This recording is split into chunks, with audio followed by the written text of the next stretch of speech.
नमस्ते भाई। आज हम बात करने वाले हैं ताशकंद समझौते के बारे में और इससे जुड़ी एक मिस्ट्री जिसको लाल बहादुर शास्त्री जी की डेथ की मिस्ट्री भी कहा जाता है। इससे रिलेटेड पूरे का पूरा डिस्कशन आज हम लेकर चलेंगे। अगर हम बात करें आखिरकार ये ताशकंद समझौता हुआ क्यों था।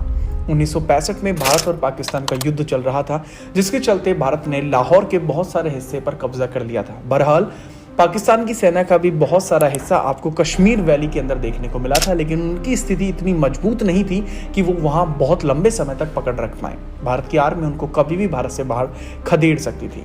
इसके चलते यूएसएसआर, जिसको सोवियत संघ कहा जाता था लेकिन वर्तमान में उसको रशिया कहा जाता है, उसके द्वारा और यूएसए के द्वारा एक प्लान बनाया जाता है, एक अकॉर्ड साइन कराया जाता है जिसको ताशकंद समझौते के नाम से जाना जाता है, जो वर्तमान में उज्बेकिस्तान में एक स्थान है। इस पर तय किया जाता है कि 10 जनवरी 1966 में साइन किया जाएगा इस पीस अकॉर्ड पर। भारत की तरफ से प्रधानमंत्री लाल बहादुर शास्त्री जी जाते हैं और पाकिस्तान की तरफ से प्रेसिडेंट अयूब खान के द्वारा आया जाता है। इस अकॉर्ड में लिखा हुआ था कि भारत और पाकिस्तान इस युद्ध को रोक देंगे और पुनः उसी स्थिति में चले जाएंगे जहां वो अगस्त 1965 में काबिज थे।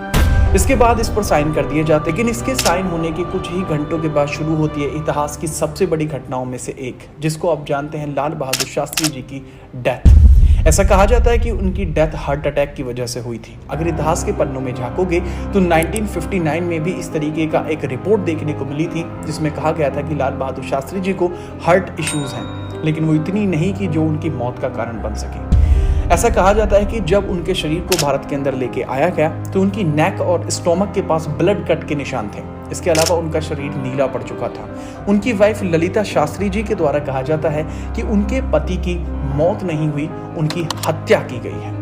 उनकी डेथ से रिलेटेड कोई भी ऑफिशियल पोस्टमार्टम रिपोर्ट भी नहीं आई, जिसकी वजह से ये मिस्ट्री और गहरी हो जाती है। इनसे रिलेटेड एक बात ये भी देखने को मिलती है कि इनका जो पॉइजनिंग केस जो है वो बनता है, उसकी रिगार्डिंग एक बात है कि जिस दिन इनका खाना इनको सर्व किया गया था 11 जनवरी को, वो खाना इनके जो शेफ है रामनाथ सिंह के द्वारा नहीं बनाया गया, वो वहां के इंडियन एम्बेसडर टी.एन. कॉल के शेफ जॉन मोहम्मद के द्वारा बनाया गया। उसको गिरफ्तार भी किया जाता है रशियन एजेंसीज के द्वारा, लेकिन बाद में जॉन मोहम्मद को रिलीज भी कर दिया गया था। अगर हम बात करें कि एक जांच समिति के गठन की मांग बार बार उठाई जाती है उनकी वाइफ ललिता शास्त्री जी के द्वारा, जो सफल हो पाती है 2 अक्टूबर 1970 में। एक समिति का गठन होता है, लेकिन इस समिति के गठन के तुरंत बाद आप देखते हैं कि लाल बहादुर शास्त्री जी के प्राइवेट डॉक्टर जो उनके साथ उज्बेकिस्तान गए थे, आर.एन. सिंह, उनकी डेथ हो जाती है एक हादसे में।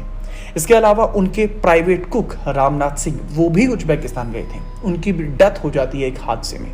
इन दोनों की डेथ के बाद कोई भी प्रबल सबूत ना मिलने के कारण जांच समिति किसी भी ऑफिशियल रिपोर्ट पर नहीं पहुंच पाती और ये मिस्ट्री अब तक भी एक मिस्ट्री बनी हुई है। आपको क्या लगता है कि किस वजह से गई होगी लाल बहादुर शास्त्री जी की जान? इसके बारे में कमेंट सेक्शन में जरूर बताइए।